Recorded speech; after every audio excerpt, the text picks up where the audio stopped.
Well, we appreciate you guys joining us today. I know this is a first and unusual press conference that we've had, and unfortunately, probably more like we're going to have in the near future. So I think we'll all adjust as we have on campus, inside the athletic department, inside the university. Everyone from the day that the ACC and the NCAA canceled the basketball tournaments, we continued to use the word fluid as the situation, and it's sure been that from the get-go. I think as the coronavirus started being discussed on campus and where it might go inside the U.S. and globally, and how it came back to home and hit collegiate athletics, and in particular the university and the University of Louisville athletics has been awful. It's a global epidemic, global pandemic, and we're doing our part socially to be responsible about that. As you can tell, we're working remotely as much as possible, if not exclusively in many areas. We've had to go through a process to determine who's essential and non-essential and who can work remote. Do we have the process in place? And we've been following through on that in athletics and on campus. So I've got a daily call with the university leadership from 3 to 5 that we do, like we're doing today in a video conference. We're now meeting with the athletic department staff, video conference. We're encouraging coaches to hold team meetings, not instructional, but team meetings with the student athletes on video conference, and try to conduct business in a new way for the foreseeable future.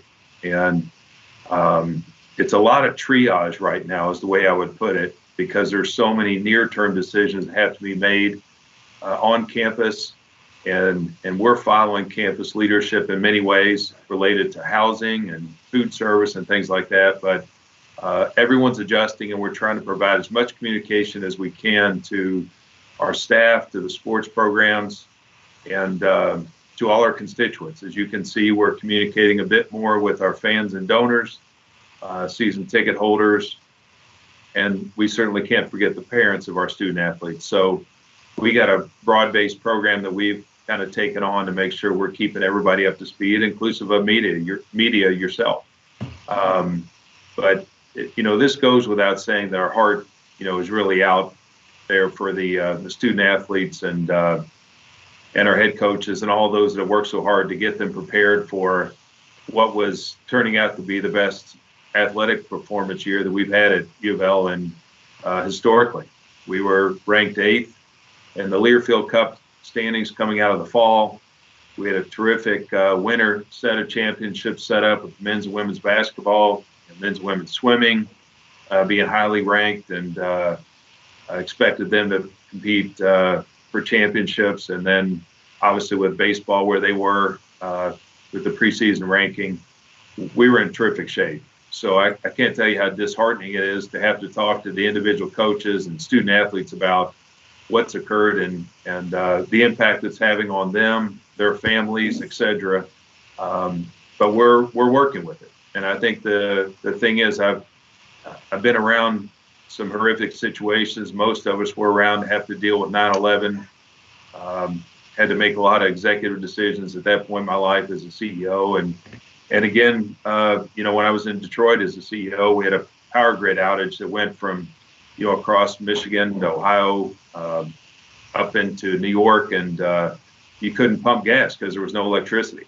So it was an unusual situation then, and you make a lot of decisions in a short period of time, and it's a challenge to your leadership. And I think that's what we're having, not just on campus, but in the ACC and in the NCAA.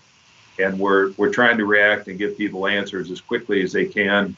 And there are a lot of difficult questions. So there's certainly more questions than answers, but we're narrowing down on the key ingredients of those questions. And I think that's going to, as I say, the triage period will likely slow quite a bit in the coming week. And then we can get into thinking a little bit longer term, if you want to think long term being 30 days plus.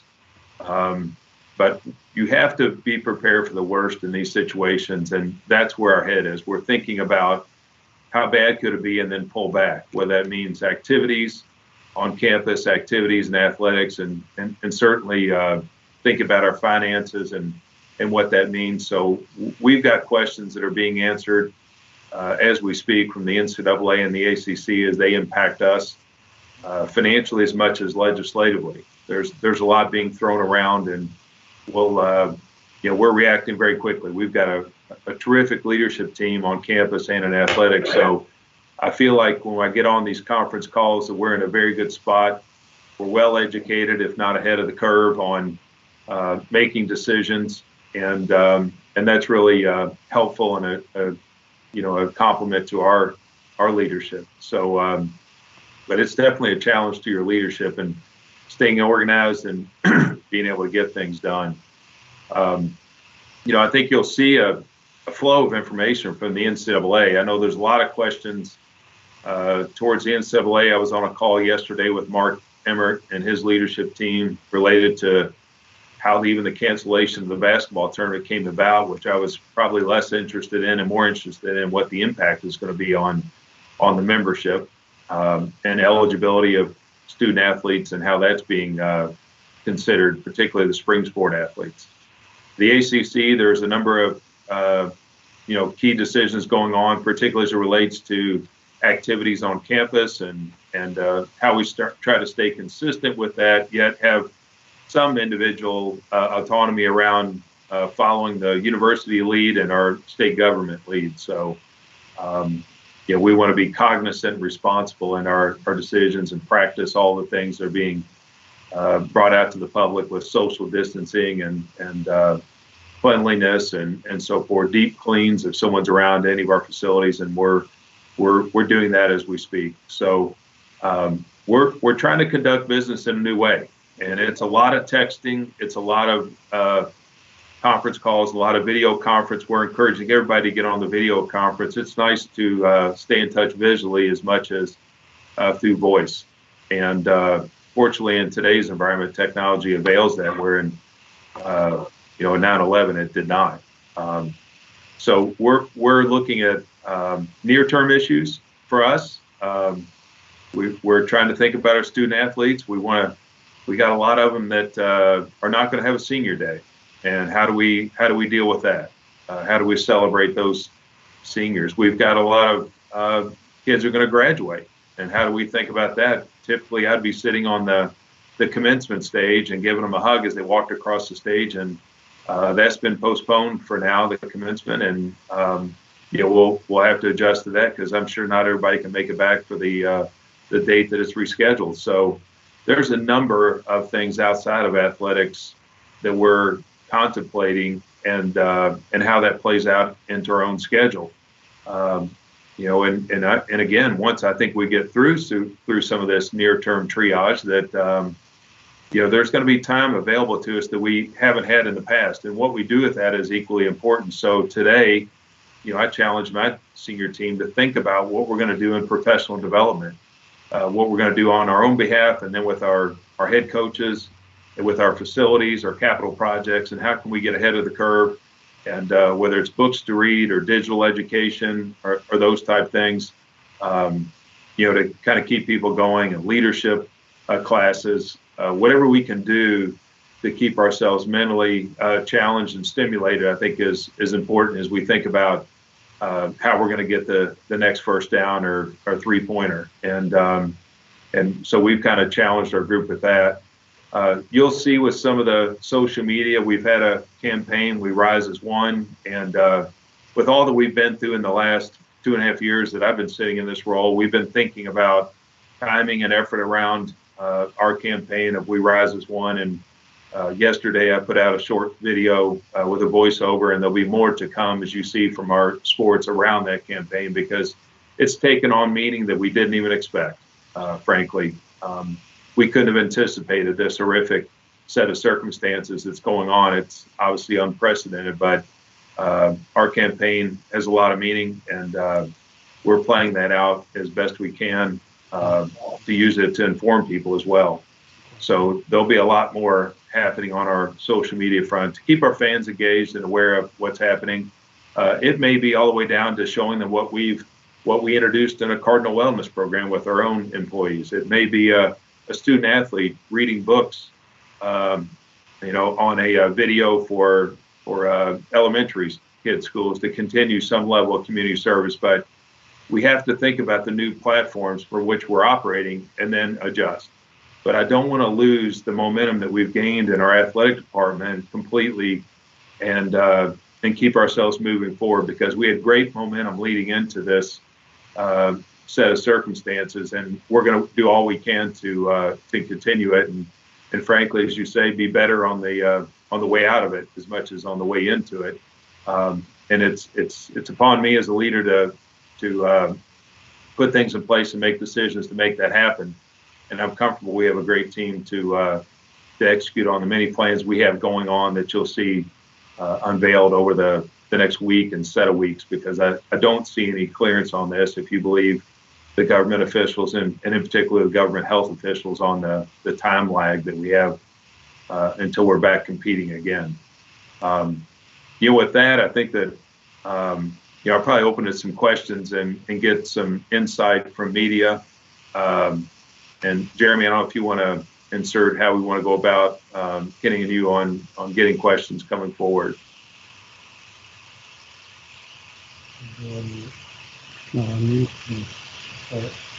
Everybody's still with us on the phone line. All right. Hey, Kenny, we're going to hang up and call you back, okay? I can't unmute you from his laptop, so we're going to hang up. We're going to dial you back in.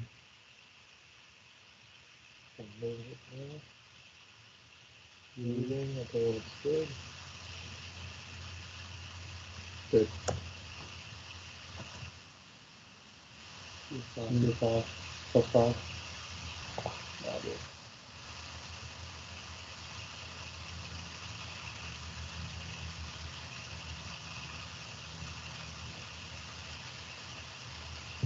Your cell phone ringing?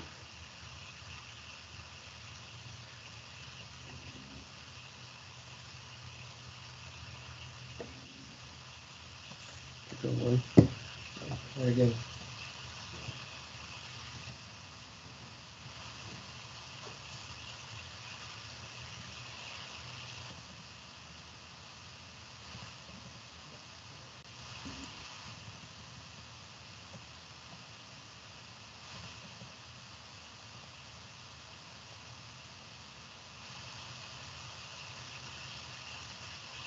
Where'd it go? Your phone ringing? There it is. He's showing muted. Yep.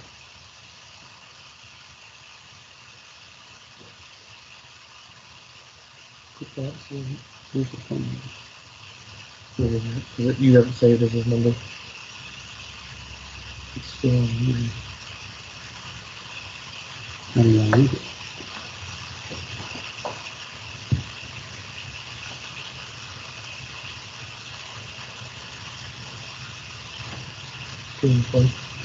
Here's that one. Or your phone is calling to the food hands. Okay.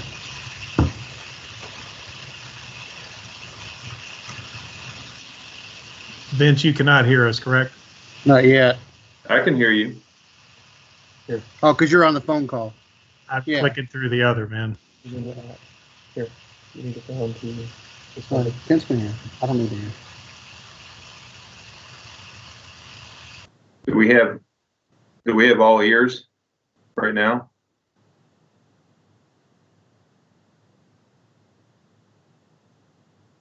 Now I can't hear you.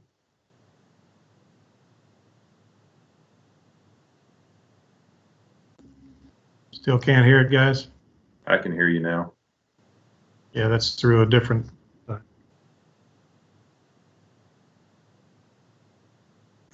Okay, here's what we're gonna do. I'm gonna paraphrase what questions you have and relay them to Vince. So whoever's up first, just please identify yourself. Give me your question.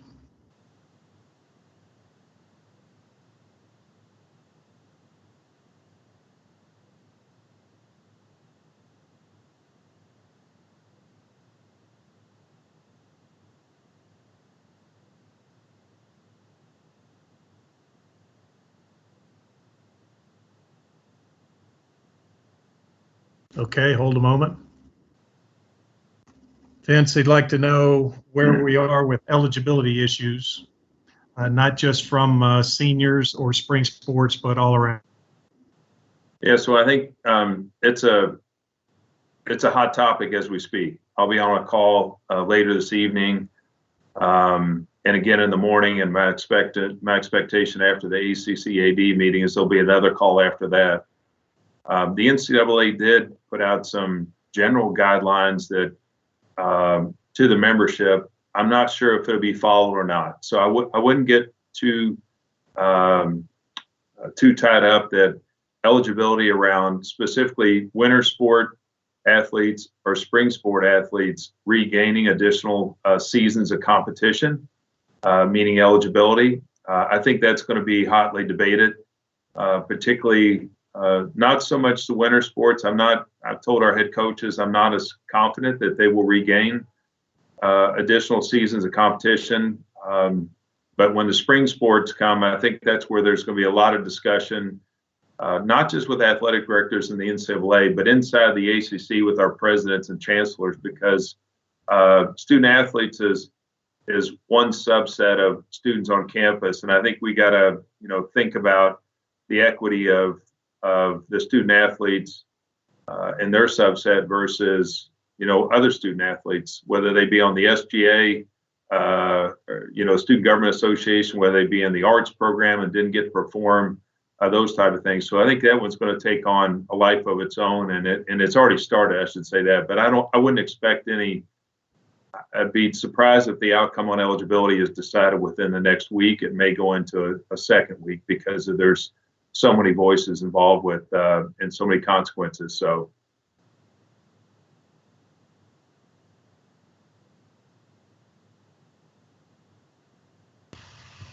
Yes, Russ Brown. I wanted to back up to something you said earlier. What was the type of business you were involved in Detroit, and then also during 9/11? I'm getting some real bad echoes there. Kenny, you may have to take that question offline and bring it back to us. It was a lot of echoing. I'm working on that.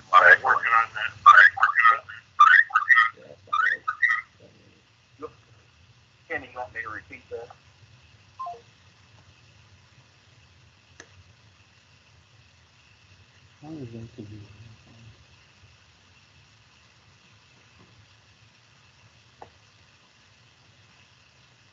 I can add while Kenny's gathering another question. Hang on.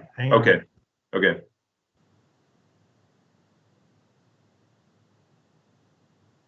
See how he orders me around?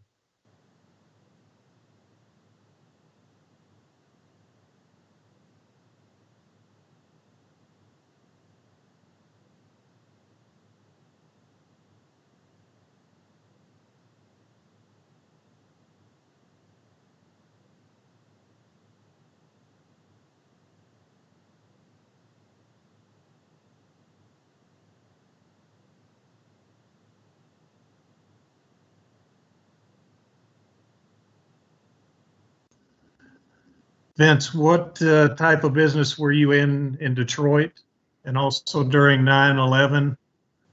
You at that time? Yeah, both of those instances, 9/11, and then later in 2003 was the same company. I was CEO of a company called Broder, or Alpha Broder. We had distribution centers across the U.S.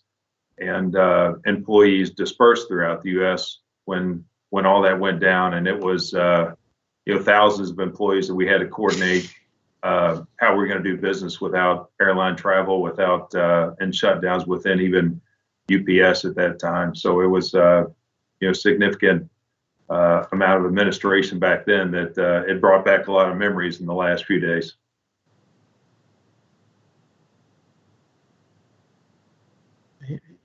He can't hear you at the moment, so let me relay it. Okay.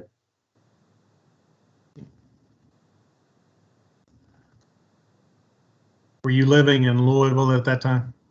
No, I was living in Detroit. The headquarters is in Detroit, Michigan.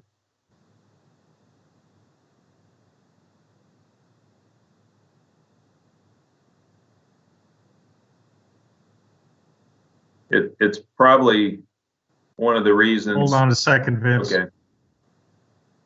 Come again, Kent.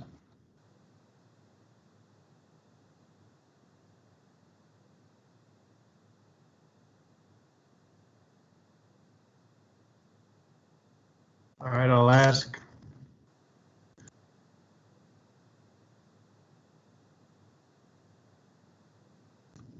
It's been spring practice was lost for all of our football team.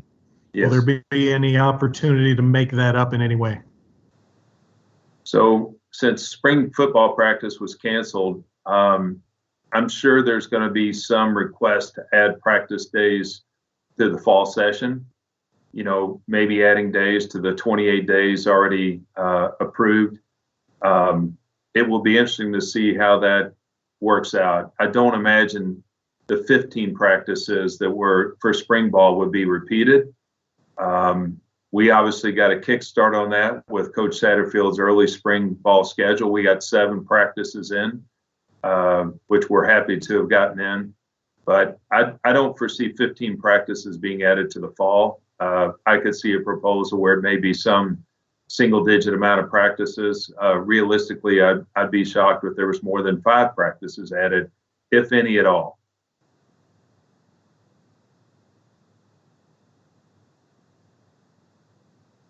Next question.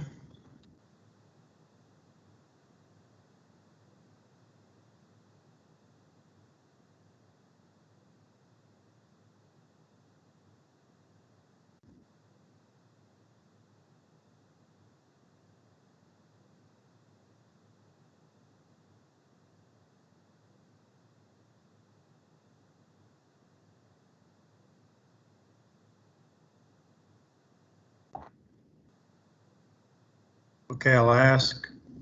Vince, Coach Mack had put out a statement a while ago about the NCAA tournament being canceled. Do you think cancel was the right move, or should they postpone or make other plans?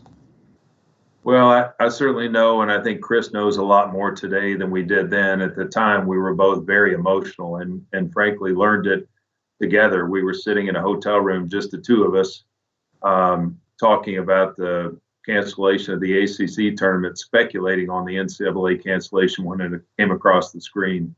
You know, knowing what we know now, yes, they made the right decision. In retrospect, at that moment, it was hard to understand why we wouldn't postpone it for some period of time and then think about an alternative, which they apparently were contemplating. That's downsizing the tournament to 16. I think Chris had mentioned he would have loved to have seen the selection show happen, even if all the 68 teams didn't get to play. And if it was a selection show of 68, maybe only 16 played. Some modified version would have been interesting for sure. But knowing now that the NCAA wasn't going to have access to the number of tests that they were going to need to make sure the athletes were free of the virus was one of the key determining factors. That was going to be a difficult one to continue the tournament. That's why they considered just a Sweet 16, if you will, and yet continue to run into the hurdles. And frankly, more information became available by the hour at that point. And I think they made the right decision at that time. I think in which looking back now, I'd agree with. Other questions?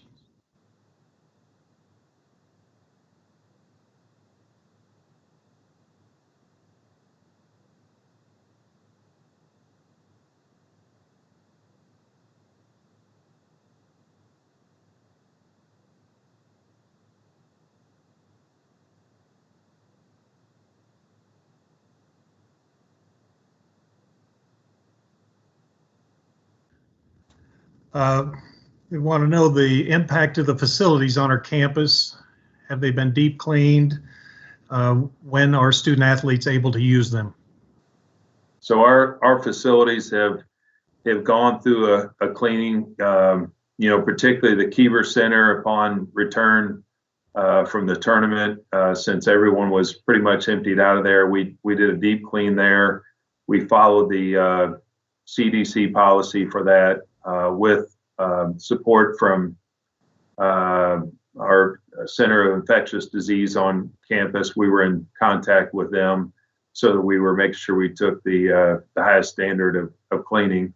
The facilities today are able to be used on a voluntary basis per the ACC guidelines today. The athletes are, for those that are still on campus, because keep in mind we had spring break and many of the student athletes, if they were not in season, and now that seasons have been postponed, did not return to campus. So we're not talking about full rosters to begin with, but we have had a number of discussions about our facilities. Should we minimize the number of strength conditioning and training rooms open, and how we utilize those, and let the athletes come in staggered, not all at once, to use them for voluntary workouts. There will be no organized workouts, even on video conferencing, because it would go against the guidelines that are NCAA and the ACC have put out. So you won't see any coaching contact other than related to just checking in on the student athletes, on their well-being and their academics, but there won't be any actual instruction or sporting activities going on with a coach involved. Next question, anyone?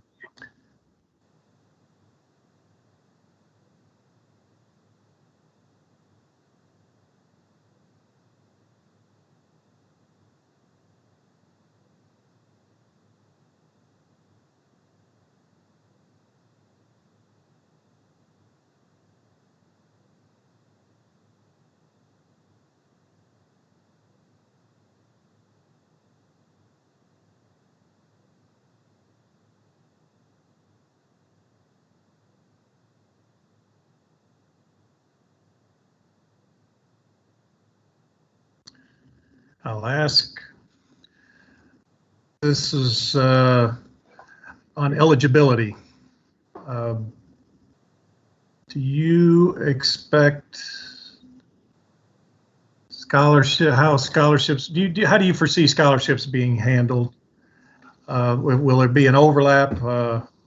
Tim quoted some number of 1.6 million in revenue on spring sports that we're missing as well.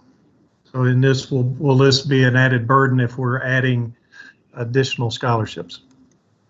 I think that's what's being, additional scholarships are being reviewed by the NCAA and the ACC. My guess is there's going to be a big voice from the conferences on this, even though the NCAA's put out a statement, because of the financial impact and the thought that, are we considering student athletes in a different light than we would consider other student groups? That's why I think it's going to be hotly contested on how we go about that. There was some discussion on whether, and rumor, I should say, on whether it would just involve seniors or whether it involved all 4 years of the classes for one additional year for spring sports. There is a financial burden that comes with that. That's why I think there's going to be a lot of decision that has to be made with athletic director input, with the faculty athletic rep input, and obviously with our chancellor and presidents, and I would say also our senior women administrator. So I've been on the phone with Christine Herring, our SWA, our senior women administrator, as well as Lane Wise, our faculty athletic rep.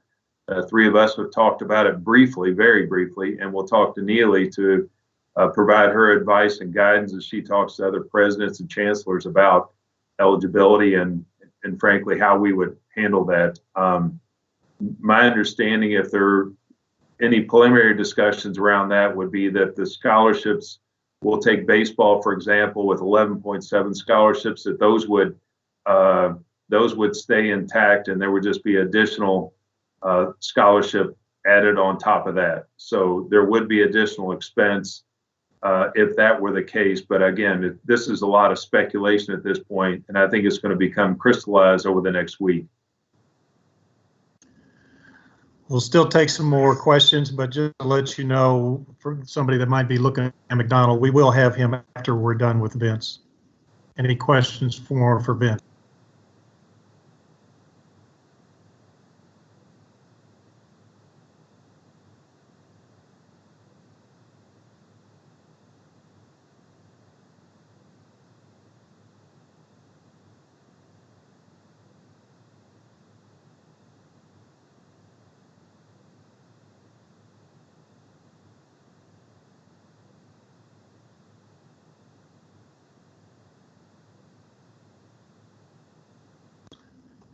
I'll ask Vince on how are our foreign students being cared for right now, travel issues they may have, are we trying to help them get home?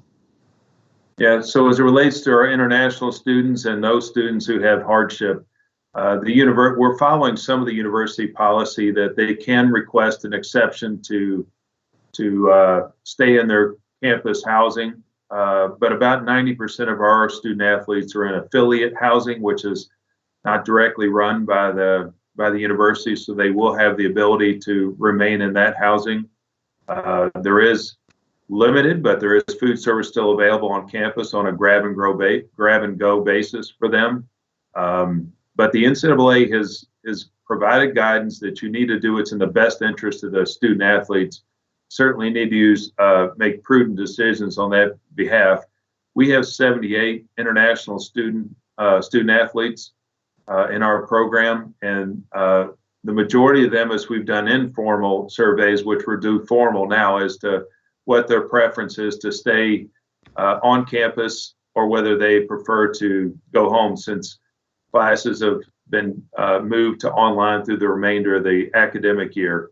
I think that decision will come back up through the head coaches and the sport administrators as to what they intend to do. But there is some latitude provided financially from the NCAA where there's hardship issues to step in. We'll certainly keep track of those.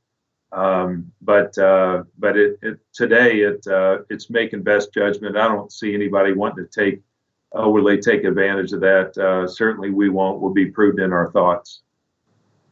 But I would say that's more than just the international student athletes. We do have student athletes who have a variety of circumstances that we're considering with our academic advisors as well as our head coaches and sport administrators, and we'll make good decisions on behalf of those student athletes.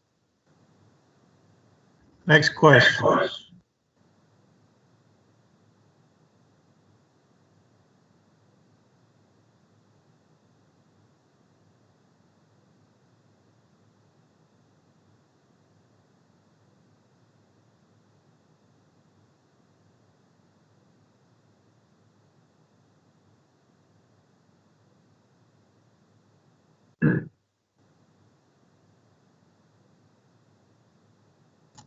Question on what might the financial hit be, both from what we might be receiving from the NCAA, from the tournament, from not having a spring sports season, and also what ramifications it will have on the NCAA itself. I'll start with the financial ramifications. You know, we certainly are, with the spring sports being canceled and the championships, practices, competition, all included, we'll have a significant savings related to travel and incidental meals, which we're tallying up as we speak. And we'll figure out what that is. From the ACC, they're also going about tallying up the savings that they will have that would be distributed out to the individual institutions related to the canceling of hosting the spring sport championships and not having to hire officials for all the events, which is no small sum either. So those dollars will be on the savings side of things. On the revenue side, the ACC is looking at their own insurance policies. It relates to the cancellation of the remaining 7 games of the basketball tournament, the men's basketball tournament, and how they would recoup that through their business interruption insurance. And I think that'll be, that's going to be a long, drawn-out process. I don't see that getting resolved quickly because of the number of events that are going to be claimed against insurance policies. So I think they're going to be slow to get those paid out, but there will be some funds back to the ACC. At the NCAA level, as most know, that's a significant portion of their revenue is the men's basketball tournament, somewhere over $700 million a year. There is business interruption insurance also at the NCAA, which I'm sure the magnitude of dollars there is significant. It's not the full $700 plus $1 million. It's a lower amount presumed to be in the range of 250 to 275 million. They did have over 400 million reserves, which has been widely publicized. And I don't see them wanting to tap into those funds because with a portion of those being in equities, I would want to let those sit in the market, let them come back. So that's why you're hearing about the NCAA and other entities like the NBA who are looking at taking out lines of credits because borrowing money is pretty cheap these days. And taking out a line of credit against future contracts, TV contracts primarily, to try to make sure that they can do the best they can to keep all the member institutions whole. For us at the University of Louisville, it's approximately a couple $1 million distribution. I don't know what percentage of that we would receive this year. I know the hope is to be back on track fully next year, but I don't expect it to be zero, but we'll see what that dollar amount is once we get to the June distribution timeframe. Next question, anyone?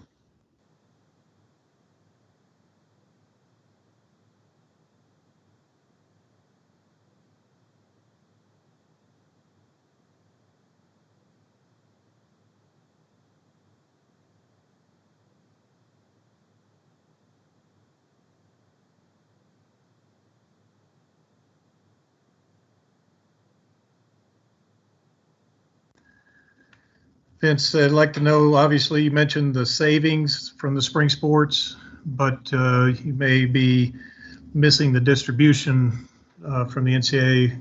Would that even out, or do you have any idea how that would pan out? Our savings, I would, just my top of mind, without getting into all the details of it, would be greater than the distribution.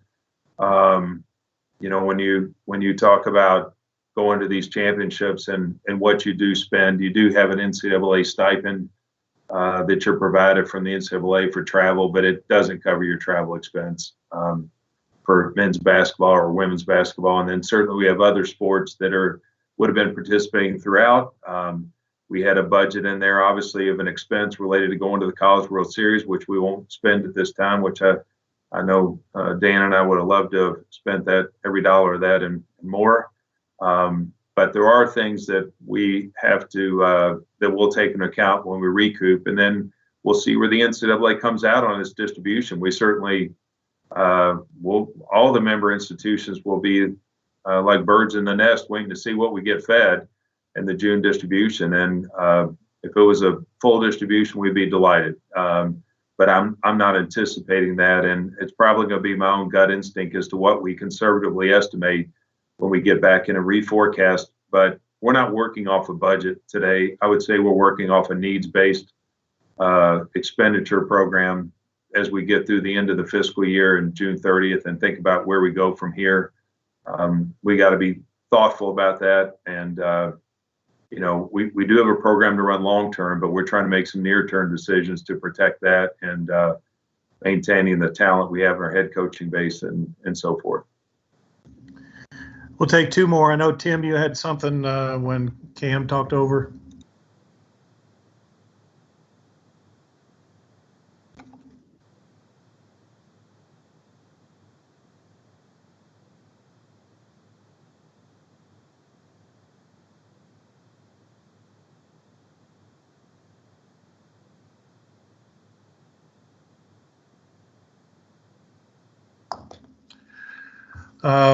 Recognizing that the situation's fluid, he counted 121 spring sports scholarships. Do we have any idea how many of those seniors, and then how many of those may be interested in coming back?